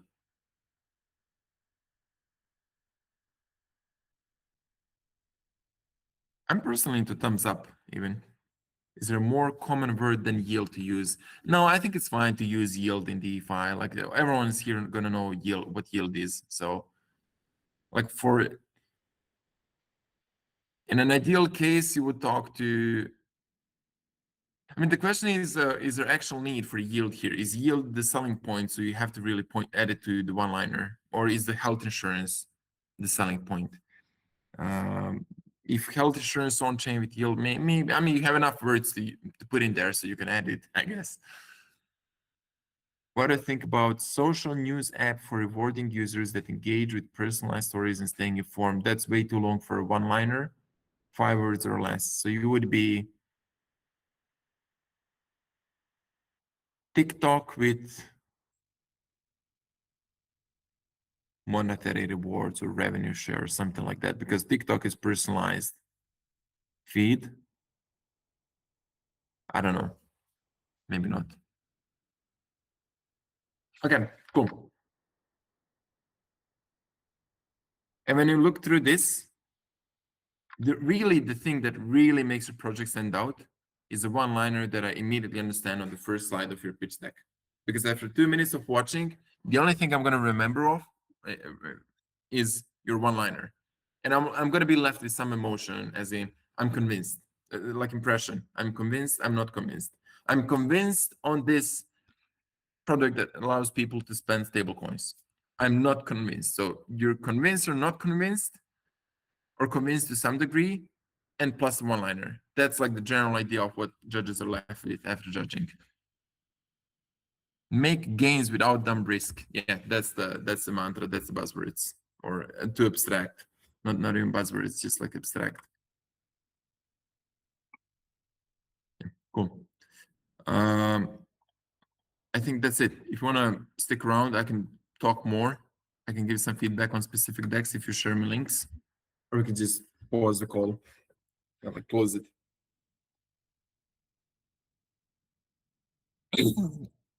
Quad blazing fast against deep fat liquidity.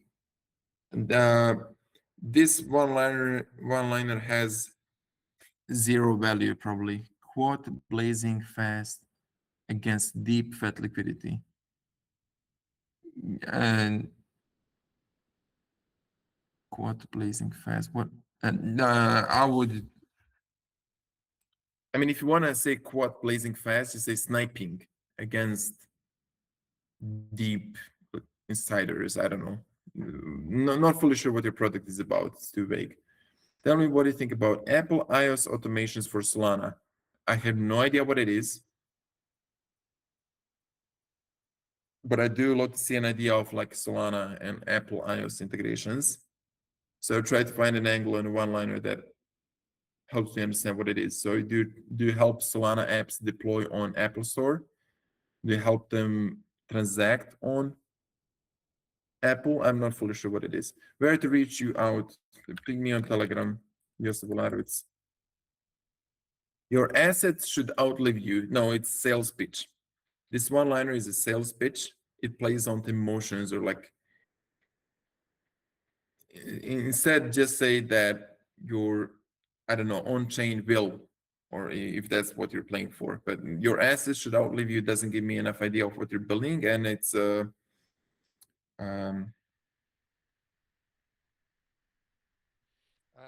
I said at the community call, I hope Josip is still not torturing people, and torching.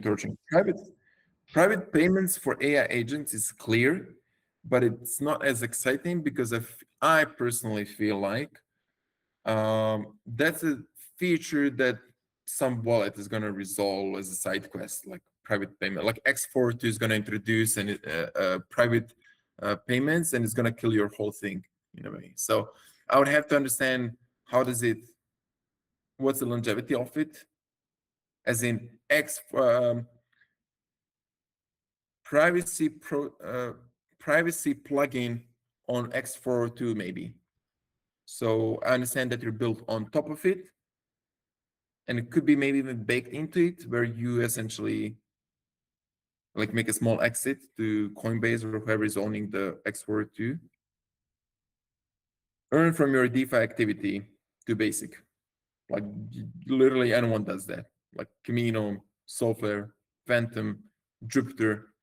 Like they Like, all offer some sort of I earning. assume he means like, you use Camino, Jupiter, and that stuff, and then you get like some bonus points on top of that. But it's very Okay, vague. but I'll phrase it as something else. So Yeah. I'll phrase it as like I don't know. Earn from your DeFi. I mean, you earn from your DeFi activity by making profitable trades. Just get good, noob. So it can be too many directions. It could be professional auto trading bot. Or, I don't know. It could be placing yield on earning yield on community, or it could be what Mattia said, which seems like the logical solution. But as soon as I have to think about what your solution is, you're already lost me. It has to click with me. Thought orgy going on, no torture. Awesome. What if I automate any strategy on Solana? That's better. But if there's like automate any strategy on Solana, what if you say strategies have names like indexes, I think, or like baskets, right? So tokenized and automated baskets. So I don't know, maybe not, but automate any strategy on Solana is much better than what it had earlier. I love the products that have a one-liner which refers to an existing competitor, but something different. Like what if there's a way to set up manual strategies in Web 2 maybe, but you make it on Solana and make it automated. So it's like Toro is copy trading. Toro on Solana with agents, like agentic Toro on Solana. I don't know. Earned from your DeFi activity is not great. Yeah. This has been really good. It's making me rack my brains for a good 5-word phrase for my product. Yossi, please marry me. Okay, and I'm struggling to be honest. Okay, cool. Verified AI benchmarks you can bet on. You can bet on AI benchmarks. It's clear to me what this is, but it feels like it's way too niche. I don't get the bigger picture of it. How does this scale? So this is just like prediction markets or betting on AI benchmark. How do you even verify? It just makes me ask, like, what's the purpose of this product? So it's relatively clear, but why would you build this and how can it scale? X42 NFC payment hardware. You don't need to say hardware if it says NFC, I think. NFC powered X42 transactions or X42 transactions through NFC chips. Or don't even mention NFTs, saying like credit cards or X42 through Google Wallet. I don't know, maybe. X42. Problem is it for paying, or you're probably building a POS terminal, and I'm not understanding. Oh, you can say POS for X42. I might be wrong though, but that could be a good. which one is it? Yeah, POS like point of sale for agents, as in POS device, right? Terminal. Like I don't know any other X402 NFC payment hardware like that. That's Yeah, I was thinking of maybe it's like X42, but oh yeah, it could be that, right? So terminal where you can scan your agent pays for something. Yeah, he says something similar. Okay, awesome. Which market will boom after 5 years? Are you asking me to give you insider trades right now? If you ask me, put your money in. Shit, I don't have any tokens. No, I only have stablecoins.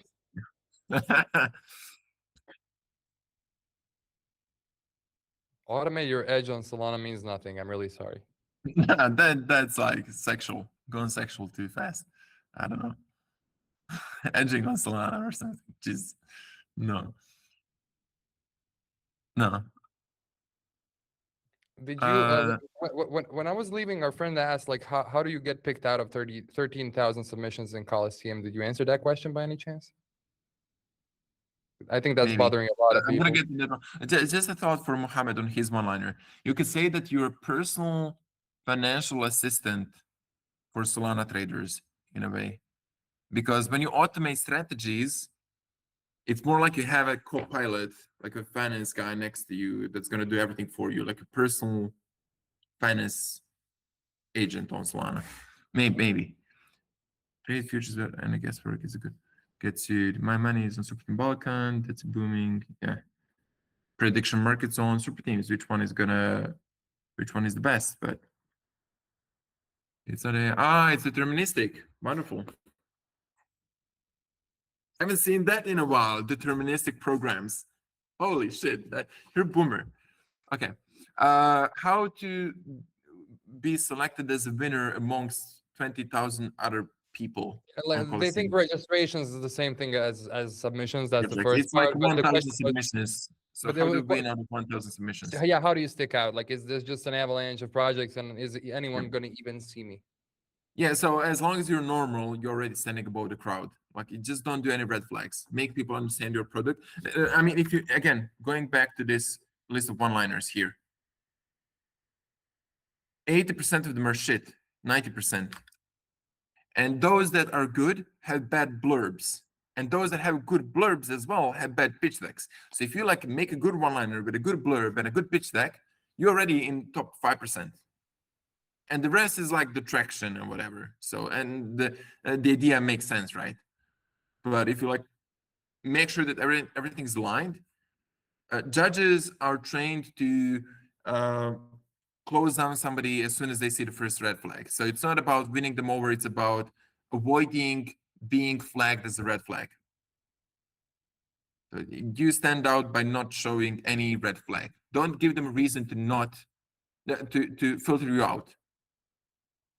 So there's a idea of how to win as a startup. Simple. Just don't lose your treasury. Just survive, right? Like how to be the last man standing. Yeah, put the goal in the net and we'll win. Yeah, like how to win battle royale. Just be the last man standing. Like if there's a way for people to suicide themselves in battle royale, like you just have to wait and be the guy that doesn't suicide himself. So survive until others starve to death. Or what kind of startups is Solana looking for apart from common products? Solana is a blockchain. It cannot look for No, startups, I know this one. It's perps. yeah. What do I Solana get? Foundation is looking for perps.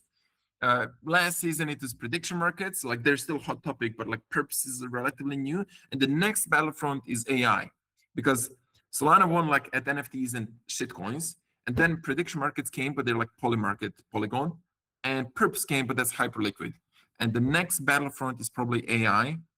Like AI and crypto might not make that much sense, but there's probably going to be one category defining unicorn that's going to spawn out of crypto X AI, like perps and prediction markets. We don't know which one is yet. Nobody has won that battle yet.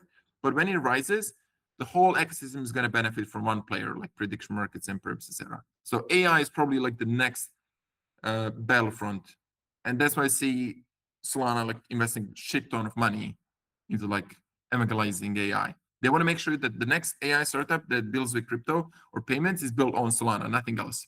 And as long as one of them becomes unicorn, that's it. They want the category. Is it possible to negotiate Colosseum offer in case you are invited to the? Yes, it's always possible to negotiate. It's not always possible to negotiate successfully, but there is a chance. If you're like pre-revenue, you don't have the edge really. Like they just give you like a blanket terms as everyone else. But if you have traction, if you have other VCs coming in and they want to commit to a high valuation, like you have the leverage. So it depends on who has the leverage and how desperate they are to get you in. They're not as desperate as somebody might think. There's always another startup to invest into. Not always, but yeah. Josip, what's your plan? Are we going to be here till tomorrow? I don't want to. We can close it in a minute or two. Okay.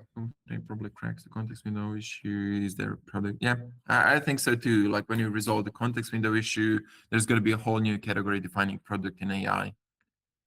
Identification too. Like if you can even, like there's a high level problem with that. Like what are you even identifying and that kind of stuff. But like blockchain solves all the problems AI currently has on accident. As far as transacting, as far as verification of stuff, and as far as IDing the individual agents and users. So we're positioned, but yeah, 5 years ago, the bet on blockchain was always a bet on the future, that in the future this infrastructure is going to power X, Y, epsilon thing. So now we're in the stage where it actually can power AI. Like we're finally getting to the stage where it actually powers something, like global transactions or whatever. So we're probably going to soon be seeing those use cases of crypto being like actually used and not like future. It might be used, Solana. What if blockchain can't do what? Apart from AI? After AI, yeah, quantum computing maybe something else. Blockchain can sort it, but like you're fighting against the powers that be. Like we need the TradFi people to let us do it. Like yeah. you're not gonna put your ticketing system or the land in your country on. You can put it on chain, but you're not going to get it used. That's kind of the Yeah, nature yeah. of the problem. Okay, let's close the call. Thank you, everyone, sincerely. I'm gonna leave it for like a minute just to see who's remaining, how many people are actually idle. Just curious. But everyone else can at this point say their goodbyes and bid farewell. Maten, I can talk. Do you know the cash line? You know what cash says at the end of the meeting?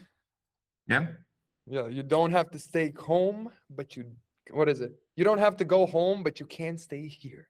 But you can't stay here. Yeah, that's it. Good night, everyone. yeah. Cheers. Bye bye. Cheers, people. Pleasure having you. Stick around. Yeah.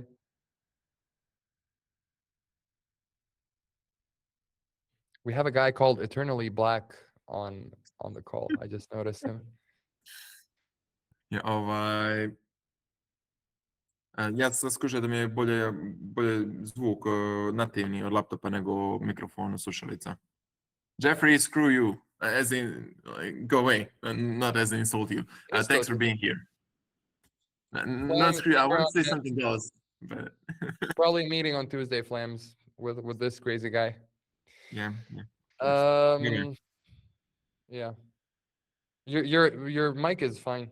Your mic is Ja, ali kažem, bolje mi je ovi nativni nego na slušalicama šta je bio. Isti. Ok. Ali znaš šta, čak su ljudi bili aktivni do kraja. Je, dobra je bila baz. Brabac su tu da snima, već i to je to. Je, Brabac je još uvijek u šoku i ne vjeruje se da ovo još uvijek traje. Marino, naš dobri. Grinda na Network Schoolu tamo. Evo ja! Kako ti je bilo, Mati, ali bio ok poziv? Bilo je super, mislim ja sam otišao ovo odradio community call, vratio sam nazad i ti si još radio. Jesam li u redu pričao, je li bilo nerazumljivo? Bilo je super, meni je malo basic, ali ono,